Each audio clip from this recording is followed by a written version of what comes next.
I'm excited. I have to look in here. Well, hello there. Welcome so much to my channel. My name is Cornelia Pauline. If you're new here, we're talking about all things finance here on this channel, entrepreneurship and motherhood. So in this video, I wanted to talk to you guys about like the 5 biggest millionaire habits that have made a huge difference in my life and also in my family's life. So the first one is journaling. And I know you're gonna roll your eyes probably. You're going to be like, oh, I don't have the time, Cornelia. Why are you telling me this? But listen to me, it's so important, and let me tell you why. So when you sit down and you journal, this is like among like the few times that you actually have to be just alone with yourself, right? With your thoughts, with your ideas, and with your wishes, whatever it is, and you can work through stuff. I like to follow something when I journal. I kind of don't have a set mindset, as I do have like a small, toddler around. So my day is usually a little bit crazy, but I try to incorporate it whenever I can. So let's say, like in the morning after I do sort of like our routine together as a family, and then I want to kind of like,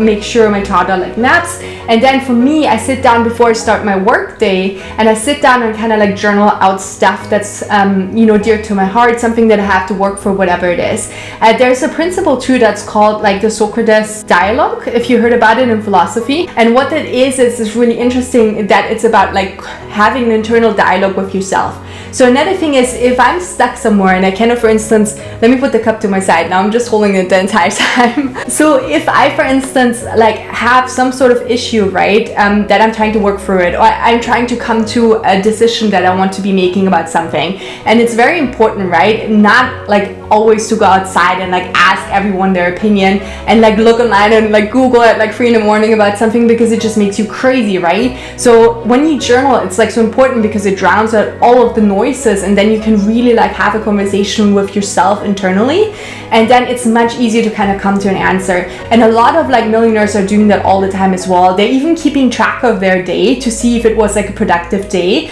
because you and I know that when you have a great day, it's usually because it was filled with, some sort of excitement. It was filled with, it made you feel good about yourself because you were really productive. You got sorry. I want this channel like to be available too for teenagers to watch it, so I have to be careful with my language.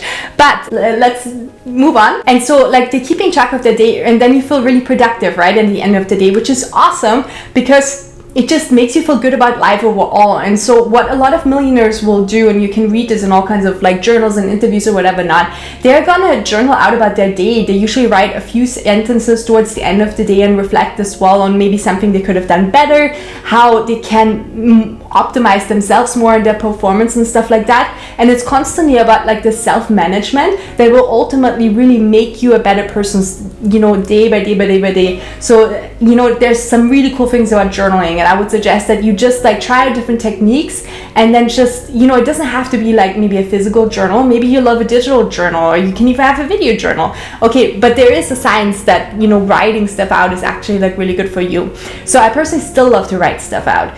So let me know in the comments which one do you prefer, but I would recommend you check out different techniques and then just look what works for you, and then kind of like start incorporating it into your day, either before you start your work day like myself, or maybe in the evening before you watch your favorite show to wind down. So number 2 is something very important, and it's something I feel like that's like a little bit hard for us women, especially like when we're moms already, when we're mothers, or maybe also like for dads, is to take alone time. So that's something that honestly, like I work on continuously still, to kind of reserve the time and make that space in my daily life. Because if we're honest, sometimes when it comes to your life and your daily habits, it's all about prioritizing, right? What's really important to you.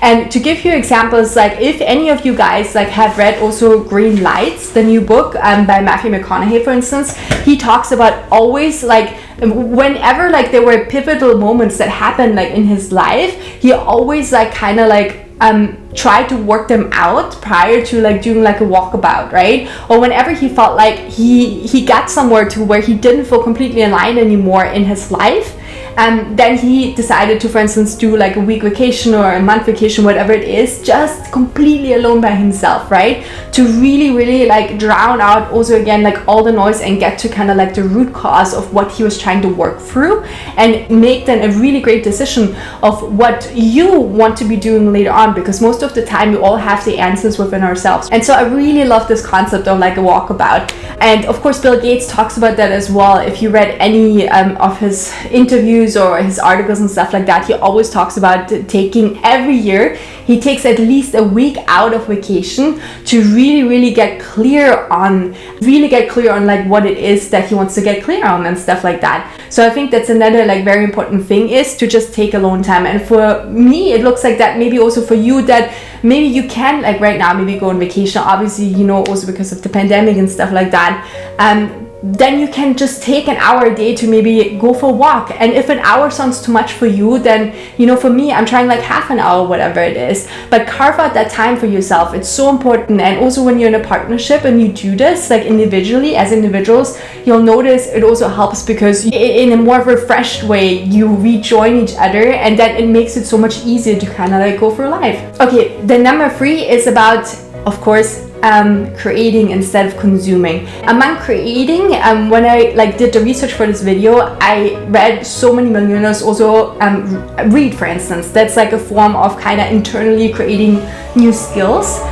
So it's essentially about like really being conscientious about not consuming so much. There's so many, for instance, great Netflix TV shows right now out there. Don't ask me how I know this, but of course, you know, I'm not like striving to be necessarily as highly productive as Elon Musk is, because if you're reading like what he's advising, like he has, or what you hear about, you know, from his employees, he has it carved out every like up to the 5-minute mark his entire day. It's like that precisely carved out.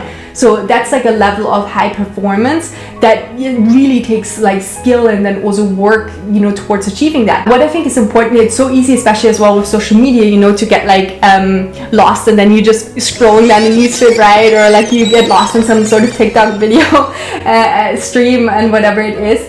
So I think it's really like to be about have awareness and be conscientious about that you're not consuming so much. And when you catch yourself, because most of the time, right, changing our habits, like the first step is awareness. And so when we're aware of it, then we can start making this conscious like effort to kind of like change our action as of this moment. So when I find myself, I get lost, for instance, in the social media world, or about to binge on a Netflix show, then I'm really like bringing up this motivation, reminding myself about, you know, like the long-term goals our family has also in terms of wealth creation, about like just being of service, right? And really focus on either reading or creating content yourself. If you're, you know, a business owner, or if you're an artist or whatever, or content creator online, or just have a new hobby. Maybe you want to start gardening or cooking or whatever it is. I'd love to hear as well if you guys have any hobbies that you love to do, like just comment down below. So just a reminder to be aware of. And of course, in summary to this point, it's all about,